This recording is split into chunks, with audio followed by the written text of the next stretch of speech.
से मंगल आशीर्वाद प्राप्त करेंगे, जिनका नाम सभी पूज्य गुरुदेव भगवान के श्रीमुख से सप्तदिवसीय दिव्यधाम कथा को निरंतर श्रवण करना है। और आप सभी को पूज्य महाराज श्री के श्रीमुख से जो भी बताए उस रास्ते पे चल। श्री राम जय राम जय राम, श्री राम जय राम सच्चिदानंद भगवान की जय, राम कृष्ण देव की जय, कृष्ण बलदेव की जय, तुलसी शाली राम भगवान की जय, नृसिंह देव भगवान की जय, सदगुरुदेव भगवान की जय, भगवान की जय, श्रीमद् गोस्वामी तुलसीदास जी महाराज की जय, सब संतन की सब भक्तन की जय जय जय जय राधे श्याम। ओम नमः पार्वती पते हर हर महादेव।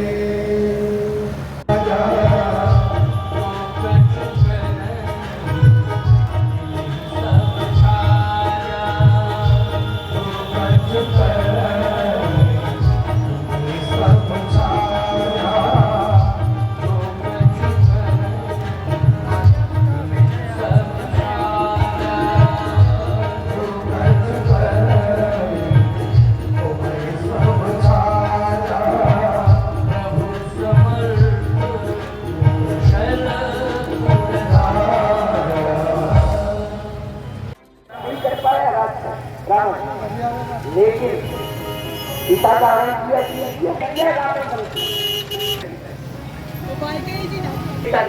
तो दो ताकतें मिल गई कि नहीं, एक तो लक्ष्मण और उर्मिला महान पतिव्रता है, बस कमजोर पड़ गई सुलोचना, उसका पतिव्रत धर्म बहुत अच्छे श्रोता है, हमारा भी मन लग रहा है सुनने। हाँ बेटा निकल जाओ, ये नहीं मेरे शिष्य को दूर जाना है, पहले कह चुके थे मुझसे कि और किलोमीटर जाना है, तो रात्रि में पत्नी सच में वो मोटरसाइकिल फोर व्हीलर नहीं है ना, तो जाएंगे। आशीर्वाद है, मुझसे आज्ञा ले ली थी पहले, समय से जाना भी आप सबके लिए मेरा आशीर्वाद है। ऐसा नहीं, जितने सब बैठे हैं श्रोता सबके लिए मेरा आशीर्वाद है। ये महिलाएं इतनी शांति से बैठी, बोलो बैठी इतनी शांति। अच्छा घर में अनुभव, घर से जाओ तो जल्दी आ जाना, एक शब्द रहेगा, जल्दी आ जाना, और घर में पहुंचे तो देर में। कारण बताओ, बड़ी विडंबना है साहब, तुम लोगों की बड़ी तपस्या हिसाब से भोजन कम किया है तो क्या खा के आए हो, ये बताओ है? और ज्यादा खा लिया है तो क्या बीमार पड़ोगे? अरे राम राम, कहीं गति है ही नहीं, क्या बता दूं, बोलो भाई है? कम खाओ तो कहीं से खा के आए, बीमार पड़ना है। फिर भी तुम अगर प्रेम से रह रहे हो तो ये तुम्हारी बहुत बड़ी साधना है। अब आ जाइए माता अपने जीवन पर। पति घर से निकलता है तो निश्चित रूप से तुम भगवान से यही प्रार्थना करती हो कि सुरक्षित लौटे घर। क्यों भाई, ये तुम्हारी भावना है, केवल यही नहीं कि जल्दी आ जाना, साथ ही साथ में क्या भावना जुड़ी है कि हे परमात्मा मेरा पति सुरक्षित लौटे घर में। बोलो ये अच्छी सोच है कि नहीं?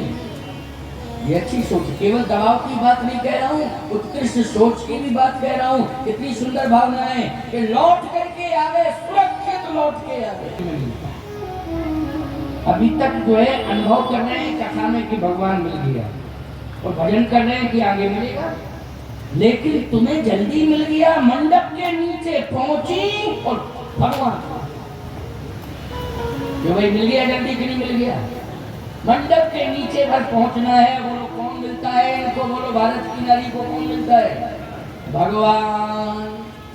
अच्छा बोलो भाई, मंडप के नीचे प्रत्येक दूल्हा को तुम भगवान विष्णु का रूप मानते हो कि नहीं मानते हो? क्या मानते हो जल्दी बोलो।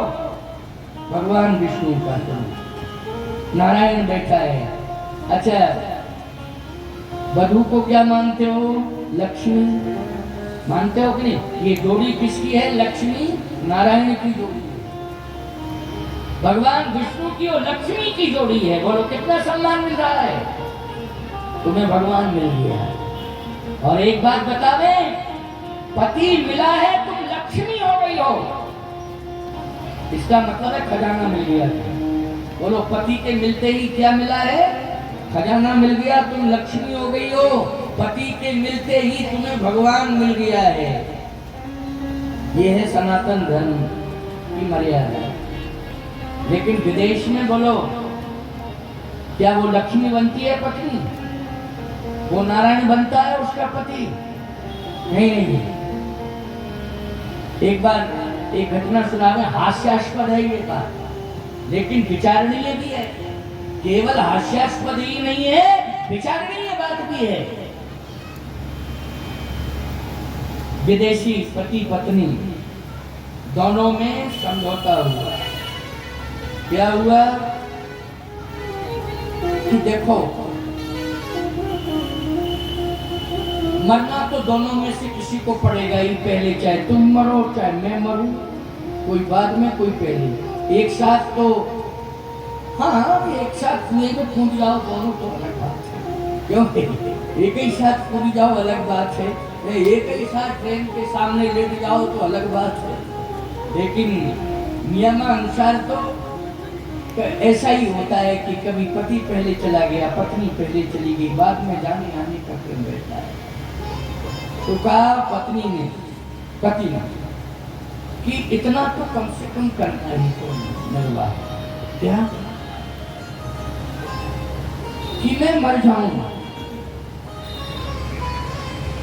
तो मेरी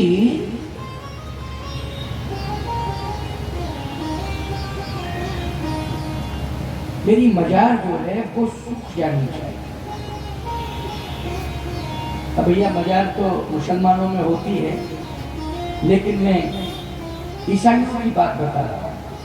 इसकी ईसाइयत की बात कर रहा हूँ। उनमें ताबूत वगैरह होते हैं और उनकी भी एक प्रकार से मिट्टी की ऊंचाई टाइप की होती है। वो जलाते नहीं है, वो मिट्टी पे ही समर्पित कर देते हैं। मिट्टी का भी वहां भी ढेर बनाया जाता है। कहा कि मेरे मृत्यु वाले स्थान पर तुम बैठ जाना और जब तक वो मिट्टी सूख ना जाए तब तक तुम दूसरा विवाह नहीं करना। जब तक मिट्टी सूख ना जाए तब तक कम से कम इतना तो रुकना ही, विवाह नहीं करना। विवाह करूंगी। संयोग से वो अंग्रेज मर गया। अब उसकी पत्नी जो है वो याद कर रही है कि कहा था जब तक मिट्टी सूख न जाए तब तक दूसरा विवाह नहीं करना।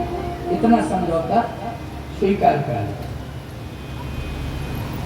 इतने में विवेकानंद जी महाराज की यात्रा, विदेश यात्रा हुई उसी समय संयोग से, और उन्होंने पैदल भ्रमण किया। देखा कि एक नारी मिट्टी के ढेर पर बैठी और पंखा हाथ में लिए और हवा कर रही। मुझे जानना चाहिए कोई देवी देवता का स्थान है, सेवा कर रही है, वो देवता की सेवा कर रही है। पहुंचे, उन्होंने प्रणाम किया। ने देवी आपको प्रणाम, आप किसी देवता की सेवा कर रही हैं? विदेश में देवों के प्रति इतनी बड़ी आस्था, इतना बड़ा सेवा का भाव पहली बार देखने को मिल रहा है। वो कहां देवी देवताओं को मानते हैं, लेकिन आपको मैं प्रणाम करता। ये देवता कौन है? इसने कहा ये मेरे हस्बैंड हैं। अच्छा अच्छा, पति देवता। हो, हमारे यहाँ तो जिंदा में ही हवा करती है पत्नी, पति की सेवा। क्यों? लेकिन पहली बार देख रहा हूं कि विदेश में मरने के बाद भी सेवा करती है। अच्छा भाई, मरने के बाद कौन पत्नी सेवा करती है? मरघट पे जाती हो क्या सेवा करने? लेकिन यहाँ तो आश्चर्य है, मरने के बाद सेवा कर रही हो। आपको बहुत बहुत प्रणाम। है सन्यासी, सुन, बात यह है कि मेरे पति ने कहा था जब तक मेरी मिट्टी सूख न जाए तब तक तुम दूसरा विवाह मत करना। मैं जल्दी जल्दी मिट्टी को सुखा रही हूँ, जितने जल्दी सूखे उतने जल्दी विवाह दूसरा करूँ। देखा आपने, ये क्या है? यही है विडंबना। सूर्य अस्त किस दिशा में होता है जल्दी बताओ? सूर्य अस्त किस दिशा में होता है? पश्चिम में। और सूर्य उगता क्या है कि नहीं? इसलिए जिस दिशा में जाके सूर्य ही अस्त हो जाता है वो दक्षिण दिशा है। इसलिए याद रखना, वो पश्चिमी कल्चर से, यानी दक्षिणी संस्कृति पर, दक्षिण हमारे भारत में भी है लेकिन गिर त्रिकूट ऊपर बस लंका। कह रहे रावण सहज आशंका, बोलो दक्षिण में लंका भी है कि नहीं? हम भारत की सीमा की बात नहीं कर रहे हैं, पूरा पश्चिम उत्तर दक्षिण। लेकिन सत्य तो यह है कि पूरब से पश्चिम का कल्चर हमें आज मिट्टी में मिला रहा है। पश्चिम को आज अपने सत्य से दूर कर रहा है। इसलिए हमें जहां सूर्य का अस्त होता हो जिस दिशा में, उस दिशा के कल्चर को हमें स्वीकार नहीं करना चाहिए। हमें सूर्य के प्रकाश की जरूरत है, हमें ज्ञान के प्रकाश की जरूरत है, हमें संतों के ग्रंथों के आशीर्वाद की आवश्यकता है। इसलिए हमें पश्चिम से प्रभावित नहीं होना। मैं एक बात और कहता हूं, आज हम लोग अंग्रेजियत के गुलाम हो गए। बोलो हो गए कि नहीं हो गए? अंग्रेजों से हमें आजादी मिली है लेकिन अंग्रेजियत के गुलाम हम आज भी हैं। अंग्रेज चले गए, अंग्रेजियत छोड़ के गए। आज हम अंग्रेजी भी नहीं पढ़े हैं फिर भी अंग्रेजी बोलते हैं। बोलो पढ़े नहीं है? बिल्कुल नहीं पढ़े हैं हम अंग्रेजी, लेकिन फिर भी अंग्रेजी बोल रहे हैं। क्यों?